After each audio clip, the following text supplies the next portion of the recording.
আসসালামু আলাইকুম। আজ মঙ্গলবার ১৩ই মাঘ, ৭ই শাবান, ২৭শে জানুয়ারি। বাংলাদেশ বেতার, রাজশাহী। স্থানীয় সংবাদ পড়ছি কল্যাণ ঘোষ।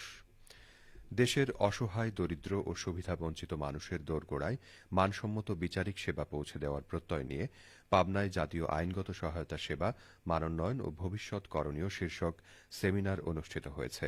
গতকাল পাবনা জেলা ও দায়রা জজ আদালতের সম্মেলন কক্ষে আদালতের সহায়ক কর্মকর্তা ও কর্মচারীদের নিয়ে এই সেমিনার অনুষ্ঠিত হয়। জেলা লিগ্যাল এইড অফিস পাবনা এর উদ্যোগে আয়োজিত এই সেমিনারে সভাপতিত্ব করেন জেলা লিগ্যাল এইড কমিটির চেয়ারম্যান, সিনিয়র জেলা ও দায়রা জজ মোহাম্মদ আখতারুজ্জামান। বিশেষ অতিথি ছিলেন জেলা ও দায়রা জজ আদালতের বিশেষ জজ আবু সালে মোহাম্মদ সালাউদ্দিন খাঁ, পারিবারিক আপিল ট্রাইব্যুনালের বিচারক ফেরদৌস ওয়াহিদ, শিশু ধর্ষণ অপরাধ দমন ট্রাইব্যুনালের বিচারক আলমগীর কবির শিপন, ল্যান্ড সার্ভে আপিল ট্রাইব্যুনালের বিচারক সুরুজ সরকার এবং chief judicial magistrate Jahangir Hossain. ত্রয়োদশ জাতীয় সংসদ নির্বাচন ও গণভোট সামনে রেখে বগুড়ার ৭টি সংসদীয় আসনের ৯৮৩টি ভোট কেন্দ্রে নিশ্ছিদ্র নিরাপত্তা ব্যবস্থার প্রস্তুতি নিয়েছে প্রশাসন। জেলা নির্বাচন কার্যালয়ের তথ্য অনুযায়ী বগুড়ায় মোট ভোটার সংখ্যা ২৯,৮১,১৪০ জন। নিরাপত্তা বিবেচনায় ভোটকেন্দ্রগুলোকে ৩টি ক্যাটেগরিতে ভাগ করা হয়েছে। এর মধ্যে ১৯০টি কেন্দ্রকে অতি গুরুত্বপূর্ণ, ৩১০টি কেন্দ্রকে গুরুত্বপূর্ণ এবং ৪৮৩টি কেন্দ্রকে সাধারণ হিসেবে চিহ্নিত করা হয়েছে। বগুড়া জেলা পুলিশ সূত্র জানায়, অতি গুরুত্বপূর্ণ কেন্দ্রে ৩ জন, গুরুত্বপূর্ণ কেন্দ্রে ২ জন এবং সাধারণ কেন্দ্রে ১ জন করে পুলিশ সদস্য মোতায়েন করা হবে। পাশাপাশি প্রতিটি ভোট কেন্দ্রে ১৫ থেকে ১৭ জন আনসার সদস্য দায়িত্ব পালন করবেন। বগুড়া জেলা পুলিশ সুপার মোহাম্মদ শাহাদাত হোসেন বলেন, ভোট কেন্দ্রগুলোর ঝুঁকি অনুযায়ী আইনশৃঙ্খলা বাহিনীর সদস্যরা দায়িত্ব পালন করবেন।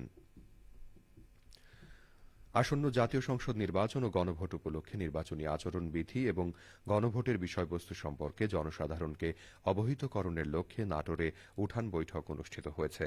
গতকাল বিকেলে বাগাতিপাড়া উপজেলার জামনগর ইউনিয়ন পরিষদ প্রাঙ্গণে জেলা তথ্য অফিস আয়োজিত অনুষ্ঠানে প্রধান অতিথি হিসেবে উপস্থিত ছিলেন বাগাতিপাড়া উপজেলা নির্বাহী অফিসার মোহাম্মদ আলাউদ্দিন।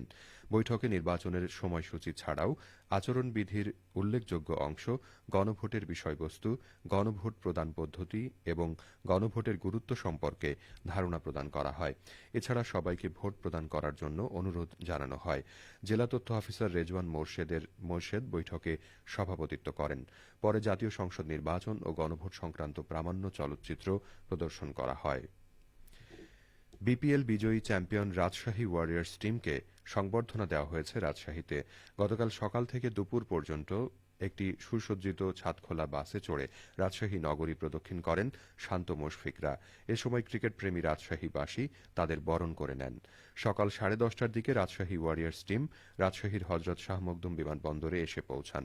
টিমকে বরণ করে নিতে বিমানবন্দরে আগে থেকেই অপেক্ষায় ছিল ছাদখোলা বাস। ক্রিকেটাররা বিপিএল ট্রফি নিয়ে সেই বাসে ওঠেন। এরপর পুলিশের নিরাপত্তায় বাসটি শহর প্রদক্ষিণ করে। বাসের সামনে ছিলেন রাজশাহী ওয়ারিয়র্সের মালিক নাবিল গ্রুপের কর্মকর্তারা। এছাড়া বিপুল সংখ্যক ক্রিকেটপ্রেমী মোটরসাইকেল নিয়ে বাসটি ঘিরে র্যালিতে অংশ নেয়।